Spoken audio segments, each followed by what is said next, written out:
Kung gusto nyo matuto ang inyong mga kiddos na mag-bike, nako, eto na ang bilhin nyo. At kung nag-iisip kayo ng panregalo sa kanya, sa nalalapit na Pasko, eto ang bike, oh. Size 20 nga pala to, ah. Pwede to sa 6 to 10 years old na kids. Ayan, mabigat din siya, oh. Ayan, sakyan natin, oh.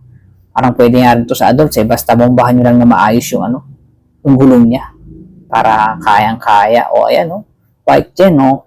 May cart din sa harap. Pwedeng lagayan ng mga gamit habang, nagbabike yung ating mga anak. May dalawang preno na rin siya, guys, oh. Yung sa likod na preno is drum brake, oh. Tapos may busina rin siya na ting-ting, ganyan, oh, di ba? Ayun, napaka-solid na itong pagkabakal nito, oh. Matibay din, oh. May tapalodo pa, oh, para iwas talsik, oh. Ayan, di ba? Makakapal din yung mga rayos niya. May balancer magkabila para pag hindi pa marunong yung mga kiddos nyo, ayan, syempre, matututo siya. Saka pwede adjustable din yun at pwede nyo rin tanggalin pag marunong na, oh. Makapal din ang gulong ng bike na to. Ayan, di ba? Napakaganda, oh. Solid na solid. May iba't ibang kulay yan. Okay? Di ba? Napaka-forma. At adjustable din pala itong upuan nyo. Pwede nyo taas, pwedeng baba. Yan. Pihitin nyo lang yun, oh.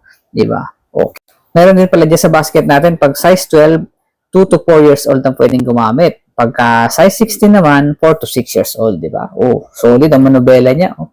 Di ba? Ang ganda, oh. Naka-drum brake. Ayan, oh. Dalawang balancer sa likod. Okay? Yan na, check out na kayo. Thank you for watching.